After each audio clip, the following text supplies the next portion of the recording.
Assalamualaikum warahmatullahi wabarakatuh. Semoga semuanya dalam keadaan sehat raga, lapang aman, juga bening hati.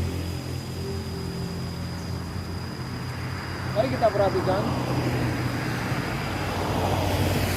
puluhan, ratusan, bahkan mungkin ribuan pohon terembesi yang ada di tempat saya duduk saat ini. Semuanya tumbuh ke atas, semuanya menjulang ke angkasa, batangnya, dahannya, juga rantingnya. Dan mari perhatikan ketika beberapa waktu kemudian, ketika satu atau beberapa pohon ini menghasilkan buah ataupun berbunga, maka yang membedakan adalah semua buahnya selalu tumbuh ke bawah, selalu mengarah ke permukaan tanah. Itu seperti memperkuat pesan yang diberikan oleh Allah Subhanahu wa Ta'ala. Saat kita di atas, hendaklah selalu ingat yang di bawah. Saat kita berhasil, hendaklah selalu tetap untuk rendah hati. Pesan itu pula yang muncul ketika saya untuk pertama kali bertemu dengan seorang Ibu Susan. Saat itu tahun 2014, saya dalam perjalanan dari stasiun Tawang di Semarang menuju stasiun Gambir di Jakarta. Saat saya duduk di bangku kereta, di sebelah saya seorang wanita, seorang perempuan, dan kemudian saya menyapa, ucapkan salam, dan kemudian ucapan salam itu berlanjut menjadi sebuah percakapan yang cukup lama, selama kurang lebih 6 jam 10 menit. Itu artinya selama perjalanan dari stasiun Tawang menuju stasiun Gambir kami berbicara. Dan kemudian yang buat saya terkejut juga terkagum saat beliau turun di stasiun Jatinegara, beliau memberikan sebuah kartu nama yang di atas kartu nama itu tertulis bahwa beliau adalah seorang dosen di sebuah kampus swasta ternama di Jakarta. Sekaligus dia juga seorang pengusaha wanita di bidang logistik. Sosoknya, cara berbicaranya, cara bersikapnya jauh dari pesan sebagai seorang itu adalah wanita yang hebat, meskipun sebenarnya beliau adalah seorang wanita yang luar biasa. Di Sinan Talk Series edisi kelima ini kita hadirkan seorang Ibu Susana Arianasari. Beliau adalah seorang dosen sebuah kampus swasta di Jakarta.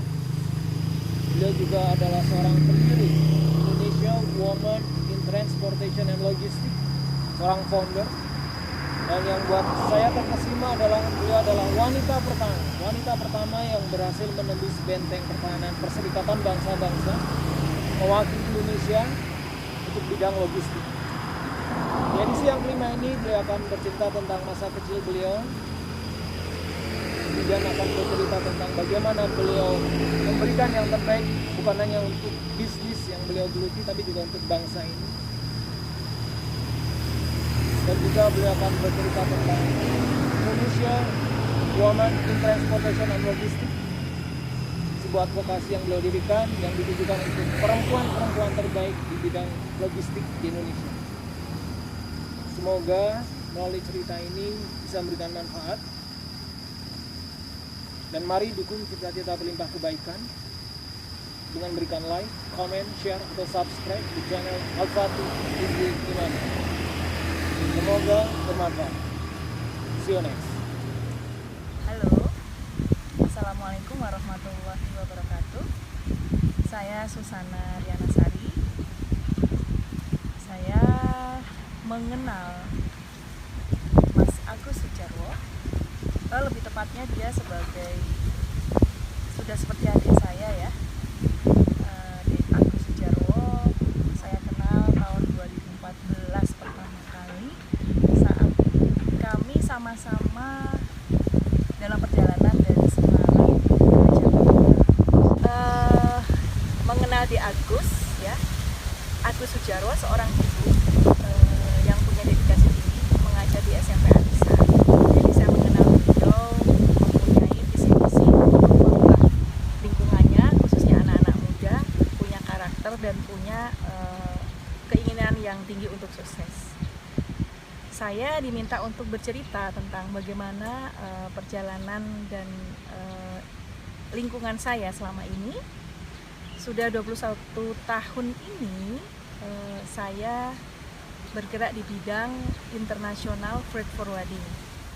Apa itu freight forwarding? Kami bergerak di bidang jasa pengiriman barang-barang, baik ekspor maupun impor.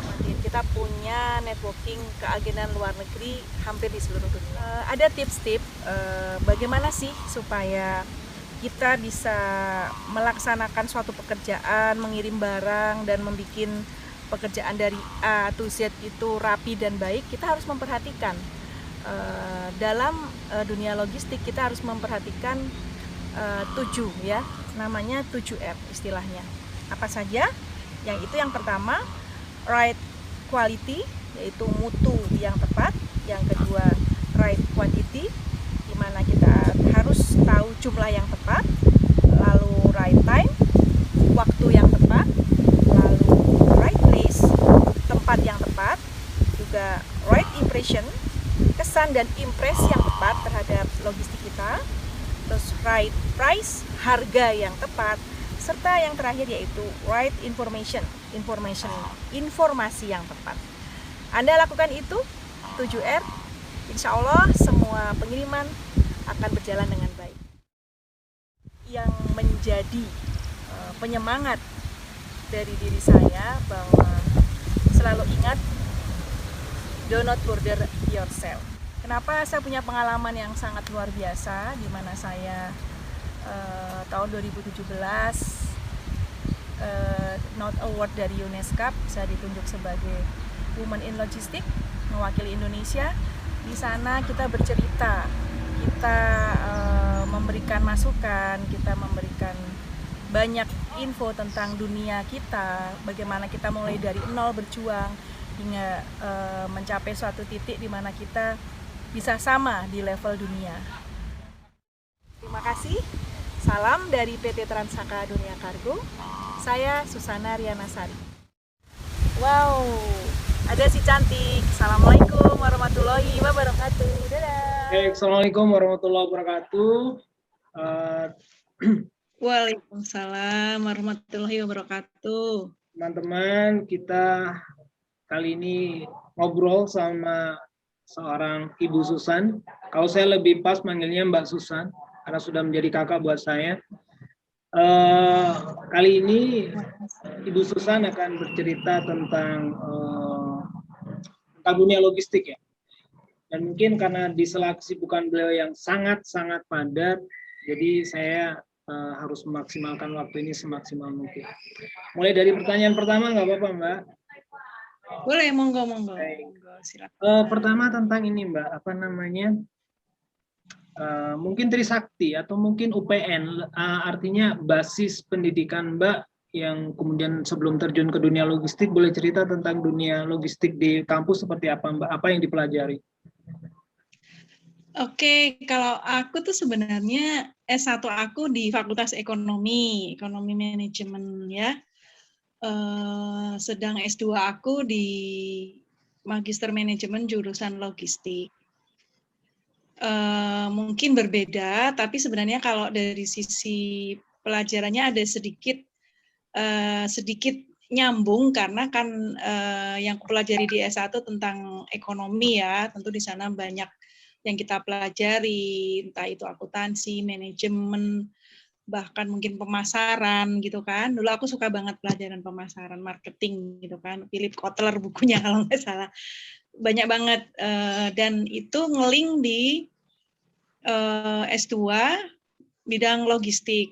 Jadi di logistik ini istilahnya kita belajar tentang bagaimana menghandle suatu pengiriman barang gitu kan, dari satu titik ke titik yang lain, di mana itu melewati tahap-tahap proses tertentu seperti itu. Apalagi di bidang logistik itu kan ada transportasi di dalamnya. Nah, transportasi itu bagian kecil dari logistik. Kalau sekarang tuh kerennya supply chain management gitu loh. Nah, selama masih ada perdagangan, selama masih ada proses jual beli, selama masih ada proses perekonomian berputar di suatu negara, nah bidang transportasi, logistik itu pasti akan terkait. Contoh simpel begini kan, misalnya ada orang jualan aneka makanan gitu ya, khas dari suatu daerah. Terus makanan dari Medan lah misalnya, makanan khas Medan. Orang Semarang suka gitu kan, dia pengen jualan juga di Semarang misalnya begitu. Otomatis supaya dia bisa menjual produknya, dia buka toko di Semarang, makanan khas Medan misalnya, ada produk-produk tertentu yang di Semarang nggak ada, dia bisa minta dikirimin dari Medan. Nah, proses pengiriman barang itu bisa melewati darat, bisa melewati laut, bisa melewati udara, simpelnya begitu ya. Jadi banyaklah contohnya, atau mungkin sebaliknya. Misalnya kita punya batik di Jogja, kita pengen jualan di Papua gitu kan, di sana kan nggak ada misalnya. Bisa juga kita buka di airportnya, di berbagai airport di Indonesia lah mungkin ya, kita buka. Ini kan sudah terkait dengan misalnya bidang-bidang ekonomi, sektor ekonomi akan bersinggungan di sana. Akhirnya gimana kita berhubungan dengan penjual dan pembeli gitu kan. Ya ada ekonomi kreatif yang ada di dalamnya. Mungkin buat UMKM atau berhubungan dengan perusahaan besar, pabrikan dan lain-lain.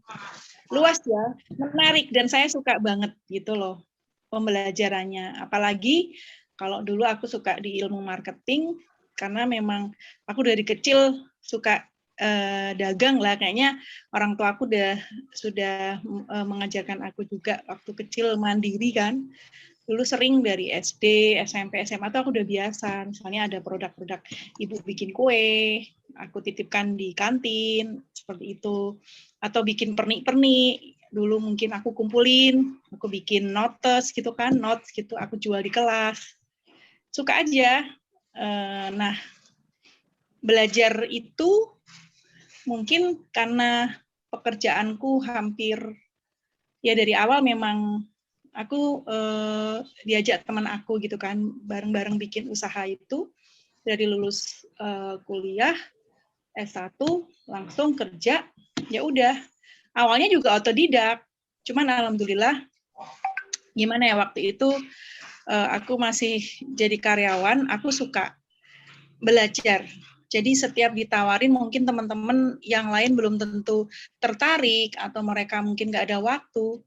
Saya justru setiap ada kesempatan aku jalanin. Jadi mengalir aja, mengalir dalam arti oh iya ya ada ilmu baru tentang mungkin basic logistik. Apa sih itu? Mungkin aku dulu nggak ngerti. Tapi karena saya ikut training ya, terus lama-lama tambah ilmunya, sehari-hari diaplikasikan. Oh gini loh, kamu bekerja di bidang freight forwarding gitu kan. Saat itu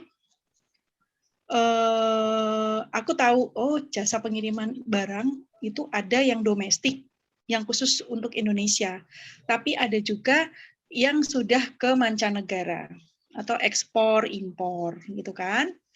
Nah, kebetulan karena kita membernya perusahaan kita ini adalah untuk internasional, makanya setiap tahap-tahap supaya kita bisa naik kelas, kita ikutin. Ada training dalam negeri, ada training di luar negeri, member dengan misalnya contoh ya, ada member international freight forwarding khusus China, terus ada yang khusus Middle East, itu ada sendiri, terus ada yang khusus Amerika dan lain-lain. Di situ saat belum pandemi, itu bila kita menjadi member, kita bayar dengan biaya tertentu, kita ada namanya annual meeting. Nah, itu bisa bertemu banyak ketemu sahabat-sahabat baru dari berbagai negara. Ya, di situ aku manfaatkan untuk banyak belajar dari mereka. Jadi di samping kita punya keluarga baru, punya sahabat baru, kita punya networking juga di berbagai negara. Ibarat kata gini, kalau ada teman-teman yang memang punya rencana kiriman barang ekspor ke luar negeri, atau ada impor dari luar negeri masuk ke Indonesia, itu kita tenang. Kita udah punya channel, kita punya networking, dan bagi saya, bagi aku, mereka itu sudah kuanggap seperti keluarga. Jadi tidak dimanapun saya punya networking, dimanapun saya punya agent di berbagai negara, saya berusaha untuk mengenal mereka dengan keluarganya. Jadi enak gitu loh. Suatu saat, insya Allah pernah gitu ya, pengalaman nih, aku pernah pengalaman waktu ditugaskan ke New Delhi, India, sudah namanya ada conference internasional tuh mereka nggak mau, udah nggak usah di ini, kita jemput, kita ngumpul, jadi kita diajak jalan-jalan dengan keluarganya, jadi nggak bicara hanya sekedar tataran only business, harganya segini, deal, bikin MOU gitu, tidak, tapi kita juga punya hubungan seperti keluarga, seperti itu, makanya banyak teman gitu. Begitu. Yang jelas setelah belajar di S2 semakin memahami ruang lingkupnya seperti apa. Karena di sana kita kalau bicara logistik kita akan semakin luas belajar seperti apa sih menghandle pekerjaan-pekerjaan lewat udara, lewat laut, ya kan, terus lewat darat, bahkan juga mengenal lebih jelas apa itu rantai pasok, apa itu supply chain management, bagaimana warehousing yang saat ini sudah semakin canggih, semakin modern gitu kan. Terus bagaimana juga zamannya IoT saat ini, Internet of Things, apa-apa sudah melibatkan digital marketing, dan anak-anak muda sekarang sepertinya udah enjoy banget ya dengan itu, seperti itu. Bahkan di dunia logistik, di international freight forwarding, mungkin saya kemarin juga coba ya diskusi sama teman di perusahaan-perusahaan tertentu, itu sudah ada loh menerima karyawan yang memang tugasnya hanya sebagai YouTuber di bidang logistik. Dan dia hanya sebagai content creator bidang logistik. Dan dia hanya khusus tuh market e-commerce dan lain-lain. Jadi sekarang sudah semakin luas ya, semakin menyesuaikan zaman lah di zaman revolusi industri 4.0 saat ini. Bahkan sudah mau ke society 5.0 ya. Mungkin kita masih gambang, tapi kita terus mengikuti pembelajaran itu. Oke. Itu di Agus. Berikutnya ini Mbak. Oke, logistik dipahami karena ternyata di awal di masa kecil Mbak ternyata memang mungkin belajar atau mungkin sudah diajari atau mungkin dikenalkan oleh keluarga tentang dagang ya. Cuma masalahnya nih, masalah dalam tanda petik buat aku nih. Logistik Mbak itu bukan benda ringan kayak makanan tadi. Ada tank, ada kalau nggak salah roket atau apa ya, itu aku masih ditambah yang kedua Mbak kan mohon maaf kan statusnya sebagai seorang muslimah, sebagai seorang perempuan yang notabene kan aku jadi kepikiran Mbak tuh kayak sosok Sina kayak film yang sering aku tonton di waktu aku masih kecil, jadi seorang wanita kuat aku bilangnya. Jadi itu yang pertama. Kemudian yang kedua yang sampai sekarang aku masih salut Mbak, jadi yang aku kalau nggak salah dengar Mbak jadi wanita pertama tuh yang bisa tembus PBB. Itu ceritanya gimana Mbak? Perjuangannya seperti apa? Ya, terima kasih. Semoga mohon doanya aja.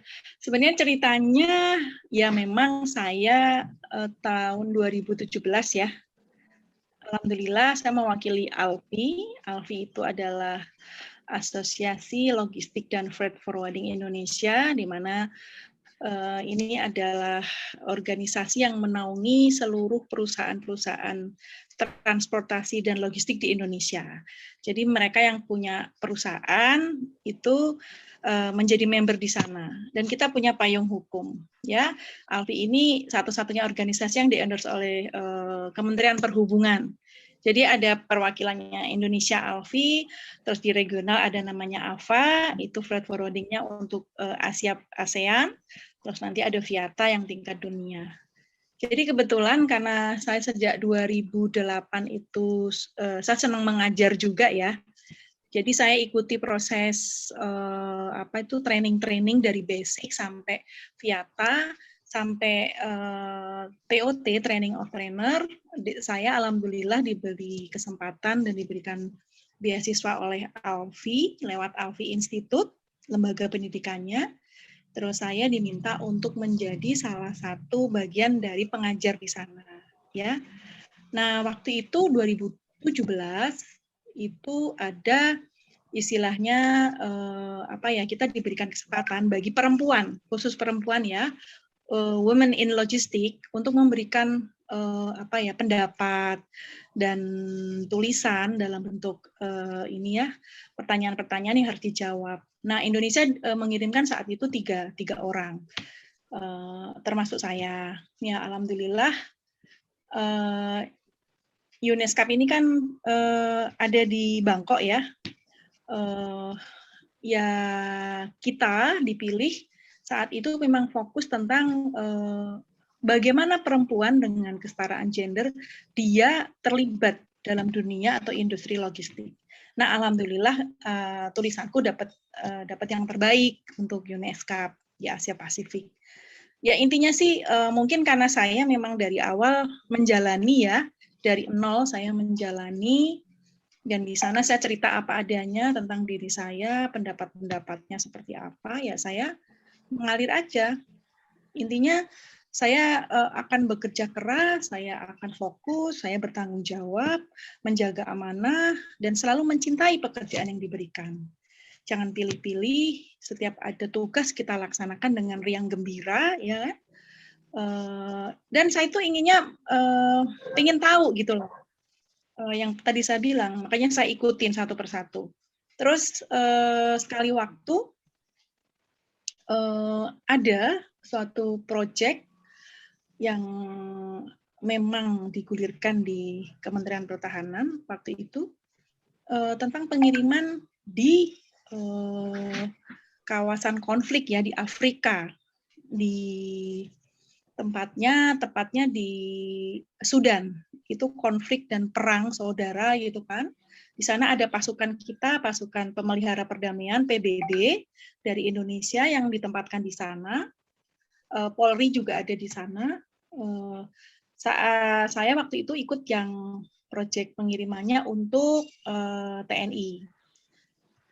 Sekitar tahun 2015-an ya kalau nggak salah. Itu lucunya gini, saat itu digelar, forwarding khusus militer itu kan tidak banyak ya di Indonesia. Paling sekitar 20 sampai 25. Nah, saat itu yang ada banyak yang mungkin dinilai ke sana mungkin tidak menarik karena ini juga penuh resiko. Risk manajemennya tentu harus diperhatikan benar-benar. Banyak yang mundur, tidak ada yang tertarik. Cuman aku nggak tahu ya kenapa ya. Aku pikir mungkin buat merah putih juga ya Aku merasa buat negaraku, rasa cintaku buat Indonesia, dan aku merasa aku bisa. Karena kenapa? Kebetulan aku punya ikut keagenan di Afrika, jadi aku pikir nggak ada masalahnya. Terus kami juga sudah terdaftar di UN gitu kan, lewat agen-agen saya di sana. Saya ngerti gitu loh, yaudah aku ikut. Akhirnya dengan itu tadi yang saya bilang, karena kita sudah ikut keagenan dunia, sudah punya bekal, ibaratnya sudah punya peluru, apapun yang terjadi meskipun memang resikonya besar, maju. Kita nggak ngambil, ibaratnya gini ya, saya tahu ini nggak ada duitnya, gitu kan. Tapi istilahnya ini membantu Indonesia supaya kita bisa mengirimkan alat-alat militer ini sampai ke tujuan tempat base camp-nya tentara kita untuk tugas di sana. Wah, ini luar biasa berat, karena apa? Saat itu Sudan pemerintahnya sedang chaos ya, artinya mereka tidak mau menerima tim United Nation. Mereka pinginnya exit United Nation gitu kan. Barang kami itu sebenarnya via laut itu cuma 1 bulan sebenarnya. Sampai di Sudan seaportnya itu tepat waktu. Tetapi karena situasi dan kondisi politik yang ada di Sudan sedang memanas, hampir semua kontainer yang datang di sana tertahan. Jadi memang ditahan oleh pemerintah Sudan. Kalau ingat itu saya benar-benar mencurahkan semuanya. Singkat cerita, kontainer kami tertahan hampir 1 tahun 2 bulan. Anda bisa bayangkan, Agus bisa bayangkan berapa biaya yang harus dikeluarkan, berapa kerugian yang ini. Tapi alhamdulillah kami sudah mensiasati dari awal bahwa kalau kita mengirim, ini kan kita belajar ya, jadi sebagai seorang yang terjun di bidang logistik, kita belajar bagaimana menjadi arsitek mengatur suatu pengiriman. Kita udah tahu di sana penuh dengan konflik, kontainer pun harus dipikirkan. Jadi kita nggak sewa kontainer dari pelayaran, kita beli kontainer, namanya ship on container. Jadi kontainer itu jadi milik kita. Memang harganya lumayan mahal, tapi kontainer ini kita beli dan akan kita sumbangkan untuk pasukan Garuda di sana. Artinya kalau sampai di sana, insya Allah kontainer itu masih bisa dipakai gitu loh. Tapi ya memang yang bikin lama itu bukan dari case kita, tapi memang ada aturan yang membans ya di sananya, di hold, nggak boleh. Itu perjalanan itu sampai saya curahkan, sampai saya mengambil S2 itu saya jadikan sebagai tesis. Dan alhamdulillah tesis itu berlanjut. Alhamdulillah saya khusus mengambil tentang risk management. Jadi saya juga harus membuka buku, belajar resiko-resiko apa. Saya melihat banyak obstacle yang ada di lapangan. Saya kumpulkan gitu kan. Itu yang akhirnya mengantarkan keyakinan saat ada proses di sana, ada perubahan, baru kontainer dibuka lagi, akhirnya bisa diurus. Keluar, alhamdulillah. Sampai sekarang pun saya dengar masih banyak ratusan kontainer yang tertahan di pelabuhan Sudan. Ya tentunya apa yang saya lakukan, saya belajar di situ di Agus gimana saya harus berhubungan dengan embassy di sana, saya harus koordinasi dengan PMPP di sini yang ngurusin pasukan perdamaian, bagaimana saya harus menembusi sampai istilahnya para pejabat di sana, kementerian di sana. Di sini saya belajar bagaimana kita ini harus menghadapi hubungan dengan banyak pihak, tapi harus hati-hati ya, karena ini berhubungan dengan rahasia negara, seperti itu. Di situ saya banyak belajar, saya punya sahabat perwakilan agen saya yang orang Sudan di Khartoum, juga sahabat-sahabat saya yang anggota UN, banyak belajar di sana. Kita diskusi. Kadang kita tuh kalau diskusi sampai malam karena perbedaan waktu. Terus apa ya yang harus kita lakukan? Opsi apa ya? Satu apa? Opsi kedua apa? Opsi ketiga apa? Oh, kenapa harus ini? Bagaimana kalau barang kita beli aja di sana, nggak usah kirim di sini? Atau mungkin yang tidak terlalu ini ditinggal aja di sana. Tapi semua ini kan harus melewati tahap-tahap aturan yang ditetapkan dalam kancah quote-unquote United Nations. Nah, yang seru lagi saat mau kembali, karena waktu itu di sana kan presidennya ini ya, sudah menjabat sudah terlalu lama, diktator itu loh. Sampai digolengkan junta militer. Saya ingat banget waktu itu saya juga sedang berjuang, saya dapat undangan United Nations ke New York. Saya itu waktu itu ingat banget bulan April saya masih di sana.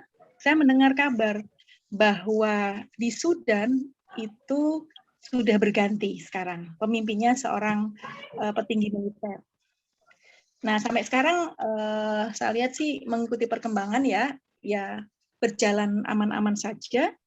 Waktu itu kita sudah ngurus dan alhamdulillah proses agen kami dan kami ditunjuk karena satu kontrak dan kita menang dan itu my dream come true. Karena apa? Saya ingat waktu SD, saya mewakili SD, cerdas cermat, ditanya, markas besar PBB ada di mana? Mungkin masih kecil dulu ya, New York.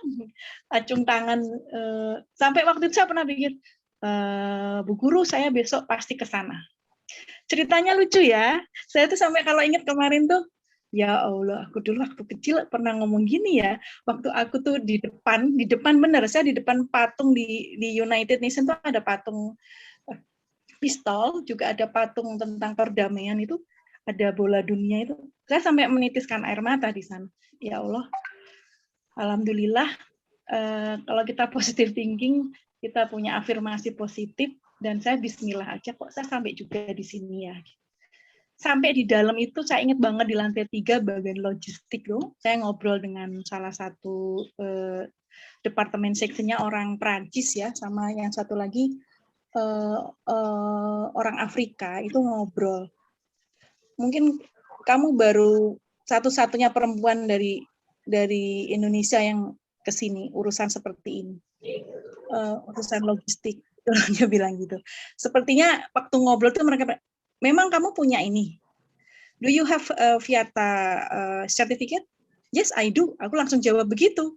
Nah, memang saya punya. Artinya kalau kita mau mengambil sertifikasi yang sudah level dunia, itu semua sama. Saya dari Indonesia, dia dari mungkin Perancis, ada yang dari Amerika, ada yang dari Jerman, ada yang mau dari Afrika sekalipun.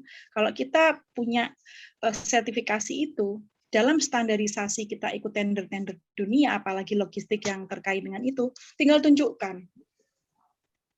I have it, bilang gitu. Dia bilang, kamu itu loh nekat banget ya, semangatmu, dia bilang gitu. Ya, selama saya masih bisa berjuang dan saya bisa menjelaskan, saya akan mencoba menjelaskan. Karena waktu itu saya memberikan sudut pandang, kenapa Anda tidak membawa aja pakai ini, modanya pakai udara aja, jangan pakai inland.